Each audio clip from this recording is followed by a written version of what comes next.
کبھی بھی ہم نے فلسطین کے مسلمانوں کے لیے، فلسطین کے موقف کے لیے کسی کو ووٹ نہیں دیا. کبھی بھی ہم نے بیت اللہ کی حرمت کی بات کرنے والوں کو ووٹ نہیں دیا. کبھی بھی ہم نے نبی علیہ السلام کی محبت کا دعویٰ کرنے والوں کو ووٹ نہیں دیا.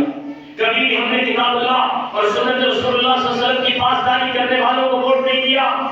ہم ووٹ تو دیتے ہیں سولن کے لیے، ناری کے لیے، جس کو سولن کے لیے، ناری کے لیے تم نے ووٹ دیا تھا، پابند کیا تھا. وہ تمہارے لیے فلسطین کی آواز کیسے اٹھائے گا؟ وہ تمہارے لیے کشمیر کی آواز کیسے اٹھائے گا؟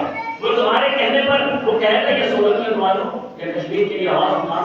اور ایک آدمی کے بات کرنے سے کیا ہوتا ہے؟ ہم معاشرتی طور پہ اتنے اس قدر پیچھے جا چکے ہیں، اس قدر پیچھے جا چکے ہیں کہ ہماری جرأت اور حمیت جو ہے وہ ضائع ہوتی جا رہی ہے. اور ہم اپنے نمائندوں سے بات کرنے کے لیے تیار نہیں. نہ ہمارے نمائندوں میں اتنی حص ہے، نہ اتنے نمائندوں میں اتنی جرأت ہے.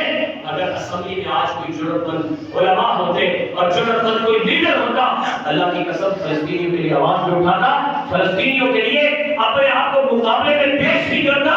سلاؤدین ایوبی بھی ایک مجاہد تھا، ملا عمر بھی ایک مجاہد تھا، خالد بن ولید بھی ایک مجاہد تھا. آج اگر ضرورت ہے تو تمہارے پیسوں کی نہیں بلکہ تمہیں لیڈر کی ضرورت ہے. اللہ کی قسم لیڈر کی ضرورت ہے. آج ہم سولن اور ناری کے درمیان پھنسے ہیں، اس سے باہر نکلنے کے لیے تیار نہیں. میرے محترم دوستوں، اگر اللہ کے نبی کے غلاموں کو آگے آنے کا موقع نہیں دیا جائے گا تو مسلم امت اسی طرح بڑھتی رہے گی.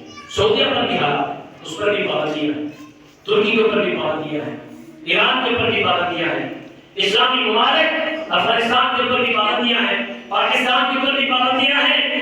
سارے لوگ تو پابندیوں میں زندگی گزار رہے ہیں. پھر بات کون کرے گا؟ بات وہ کرے گا جب عوام کے اندر سے آواز اٹھے گی. عوام چاہے گی کہ ہمیں ایسا نمائندہ چاہیے جو اسمبلی میں جا کر ہمارا سولن کا لگتا ہے نہیں لگاتا، ٹرانسفر پر ہمارا لگتا ہے نہیں لگتا، ہمارا بچہ چوٹ لگتا ہے نہیں لگتا، ہمارے یہ چھوٹے چھوٹے کام ہوتے نہیں ہوتے، لیکن ہمارے ووٹ کی وجہ سے، اس انگوٹھے کی طاقت کی وجہ سے وہ اسمبلی کے فلور پر اس قدر بولے کہ پوری دنیا کی آنکھیں کھلوا کے رکھتے. ہمیں اس طرح کے نمائندے اور لیڈر کی ضرورت ہے. تب آواز لگے. اگر آپ یہ آواز یہاں ہلکے سے نہیں اٹھے گی، عوام سے نہیں اٹھے گی، آپ دوستوں اور بھائیوں کے درمیان سے نہیں اٹھے گی، میرا خیال نہیں ہے کہ انقلاب کا کوئی اور راستہ ہو. انقلاب آئے گا ایک ایک فرد کی ووٹ کی پرچی سے آئے گا. میرے محترم مولانا صاحب فرما رہے تھے اس ووٹ کی طاقت ایٹم بم کی طاقت سے کہیں زیادہ ہے. اس کی طاقت کو سمجھو. اللہ کی قسم اپنے ملک کے لیے لڑو، اللہ کی قسم دین کے لیے لڑو، ختم نبوت کے لیے ووٹ دو، عصمت صحابہ کے لیے ووٹ دو، اسلامی معاشرے کی تشکیل کے لیے ووٹ دو، اسلامی معاشرے کے قیام کے لیے ووٹ دو.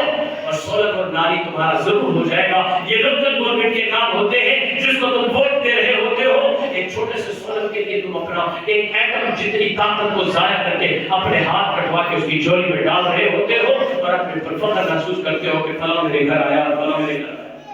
میرے محترم دوستوں، آج جاننے کی ضرورت ہے.